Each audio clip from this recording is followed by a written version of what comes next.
देख रहे हैं निष्पक्ष दस्तक। आज हमारे साथ मध्य विधानसभा के विधायक नवनिर्वाचित चुने गए रविदास मल्होत्रा जी हैं। मैं उनसे जानता हूं उनकी जीत का क्या कारण रहा है।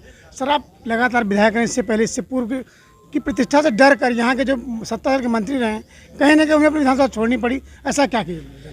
हम लोग लगातार जनता के सुख में, दुख में, उनके दर्द में, विकास के लिए और जनता की समस्याओं के लिए हमेशा जनता के बीच में रहे हैं। हम लोगों ने पिछले 5 सालों में जनता की समस्याओं को लेके, जन मुद्दों को लेके सड़कों पर संघर्ष करने का काम किया है। जनता ने हमको देखा है सड़कों पर संघर्ष करते हुए, इसलिए जो जनता ने अपना प्यार, विश्वास और समर्थन हमको देना शुरू किया था, उसी को देख करके जो 5 साल के विधायक थे, जो प्रदेश सरकार में मंत्री थे, वो 6 छोड़ करके यहाँ से भाग गए थे और लखनऊ कहीं चले गए थे। विपक्ष में जो संघर्ष किया सर रह के, अब आप जीत कर आए हैं, क्या वो संघर्ष जारी रहेगा? निश्चित रूप से हमने चुनाव में जनता से जो वादे किए थे कि हमारी सरकार बनने के बाद जो हम लोग वादे पूरे करेंगे, लेकिन सरकार नहीं बनी है। लेकिन उन सब वादों को लेकर के सड़क से विधानसभा के अंदर तक हम लोग संघर्ष करने का काम करेंगे। हम लोगों ने लगातार जो जालिम सरकार है उसके खिलाफ संघर्ष करने का काम किया है। आज से 47 साल पहले इस देश में आपातकाल लगा था, पूरा देश जेल खाना बन गया था। तब हम लोगों ने बहुत छोटी उम्र में आपातकाल में 20 महीने जेल काटने का काम किया था।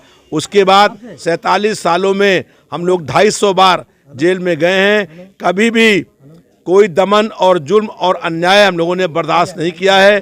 जनता के मुद्दों को लेकर के, जन समस्याओं को लेकर के हम लोगों ने पहले भी संघर्ष किया था और ये संघर्ष सड़कों से विधानसभा के अंदर तक हम लोग करने का काम करेंगे। और जनता पर कभी भी कहीं कोई जुल्म, अत्याचार या अन्याय होगा तो जनता की एक आवाज़ पर हम लोग वहां पहुंच करके संघर्ष करने का काम करेंगे। आपकी विधानसभा में कितनी सड़कें गड्ढा युक्त हैं? आप उसको कितने दिनों में गड्ढा मुक्त करेंगे? लगभग हमारे क्षेत्र के अंदर सारी सड़कें खराब हैं, नाले भरे हुए हैं और गलियां टूटी हुई हैं। कहीं कोई विकास का काम 5 साल में नहीं हुआ था, लेकिन चुनाव जीतने के बाद हम लोग इन समस्याओं को पूरा करने का काम करेंगे और विधानसभा में के अंदर सरकार को मजबूर करेंगे कि टूटी सड़कें बनाने का काम हो। और नगर निगम का चुनाव होने वाला है। हम लोगों का ये प्रयास होगा कि अक्टूबर-नवंबर में जब नगर निगम का चुनाव हो तो लखनऊ नगर निगम पर नगर आयुक्त को, मेयर से लेकर के और सब पार्षद हम लोगों के होने का काम हो। और 2024 में हमारा प्रयास होगा कि देश में गैर भाजपाई सरकार बने और अखिलेश यादव जी देश के अगले प्रधानमंत्री बने। सर, मुख्यमंत्री बनाने में कहेंगे असफल हो रहे हैं, प्रधानमंत्री कैसे बनाएंगे? असफल कहीं नहीं हुए हैं। जनता ने पूरे मन से हम लोगों को वोट देने का काम किया था। हमारी सीटें 86 ऐसी हैं जो हम 1000 वोट से कम वोट चुनाव हारे हैं। यानी अगर हमको खाली पूरे उत्तर प्रदेश में 1 लाख वोट अधिक और मिल गया होता तो आज प्रदेश में हमारी सरकार होती। भारतीय जनता पार्टी की सरकार ने पूरे बेईमानी और धांधली करके जनता के वोट को लूटने का काम किया है।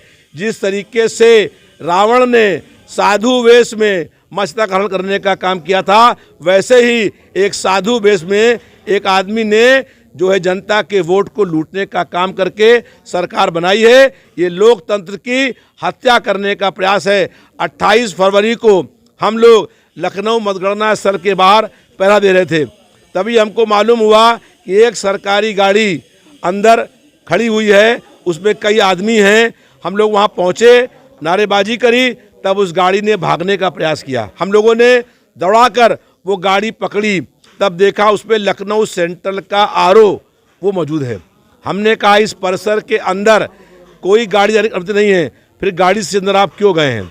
हम लोगों ने कहा कि हम लोग गाड़ी तलाशी लेंगे, और जब तलाशी ली गई तो उस गाड़ी के अंदर जो है वो हथौड़ा, छेनी, आरी, पेचकस, प्लास, लोहे की राड, ताले, चाबी और सील मिलने का काम हुआ। उसके बाद जांच हुई। जांच होने के बाद उस आरोप को दोषी पाया गया और आरोप को निलंबित किया गया। जिस आरोप ने हमारा नामांकन किया था, जो चुनाव कराए थे, वो मतगणना के दिन नहीं था। उसके बाद हमारी मांग के ऊपर लखनऊ मतगणना स्थल के बाहर लगाई गई LED और उसमें लगातार देखते रहे हम लोग।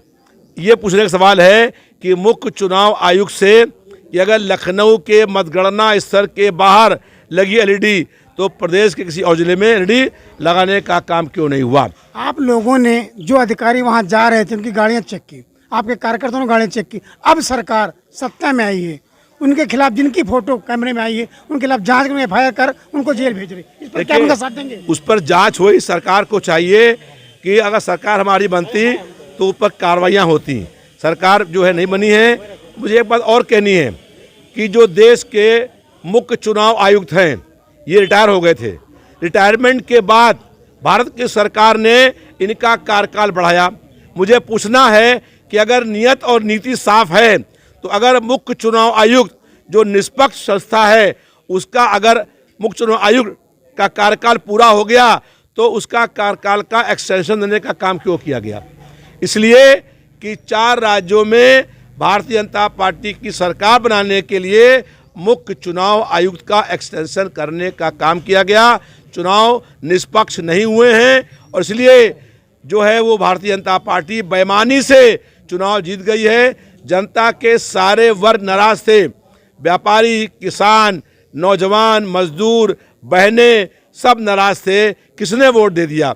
लेकिन भारतीय जनता पार्टी ने धोखा करके जनता को मशीनों में हेर फेर करके लोकतंत्र की हत्या करने का काम किया है। और आपने देखा कि बहुजन समाज पार्टी का इसकी 4 बार प्रदेश सरकार रही है, उसका एक विधायक भी नहीं हुआ और सारे के सारे वोट भारतीय जनता पार्टी में ट्रांसफ़र करने का काम हुआ है। ये लोकतंत्र के लिए बहुत खतरनाक बात है कि एक राष्ट्रीय मान्यता प्राप्त पार्टी अंदर चुप करके अपने सारे वोट को ट्रांसफ़र करने का उसने काम किया। जो आपने जनता से वादे किए सर मत गणना के दौरान या वोट मांगने के दौरान, इससे पीछे पेजीएम के पीछे ही लामार्ट है। लामार्ट में बंधा वो रोड काफ़ी समय से बंद है और पिपला घाट जाकर आपने अंडरपास की बात की थी, क्या उसे देंगे?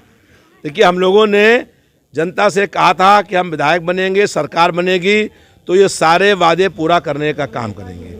हम विधायक बने हैं लेकिन हमारी सरकार नहीं बनी। अगर अखिलेश यादव जी मुख्यमंत्री बन गए होते तो लखनऊ मध्य क्षेत्र की हर गरीब महिला को 1500 रुपया मासिक पेंशन मिलती।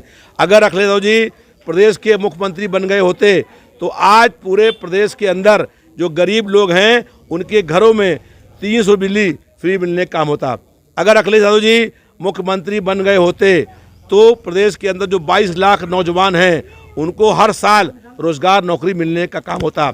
हम लोगों ने ये कहा था कि 10 रुपये में हम थाली देने का काम करेंगे, समाजिक कैंटीन खोलने का काम करेंगे और प्रदेश में कोई भी आदमी जो है भूख से मर नहीं पाएगा।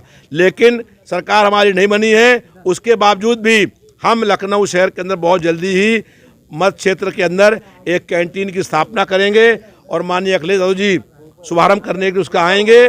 10 रुपये में हम थाली देंगे, भरपेट खाना मिलेगा और गरीब लोगों को, जो बहुत कम गरीब लोग हैं, उनको फ्री में वहाँ पर खाना मिलने का काम होगा।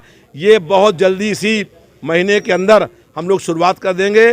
और उसके अलावा जो हमने जनता से वादे किए थे, सरकार नहीं बनी है लेकिन उस सारे वादों को पूरा करने के लिए सड़क से विधानसभा के अंदर तक हम लोग संघर्ष करने का काम करेंगे और संघर्ष के माध्यम से सरकार को मजबूर कर देंगे कि हमारे वादे जो हमने किए हैं उसको पूरा करने के लिए हम सरकार को मजबूर करने का काम करेंगे। ये थे सर रविदास मल्होत्रा, अभी नवनिर्वाचित होकर आए हैं, संघर्षों के बल पर जीत के आए। इन्होंने कहा है कि हमारी सरकार जब बनेगी या ना बने, लेकिन मैं जो विधायक चुना गया हूँ यहाँ से मैं अपनी सारी अपेक्षाओं पर, जनता जो अपेक्षा की, मैं सबको परफॉर्म करूँगा। कैमरा के साथ राजू यादव, निष्पक्ष दस्तक, लखनऊ।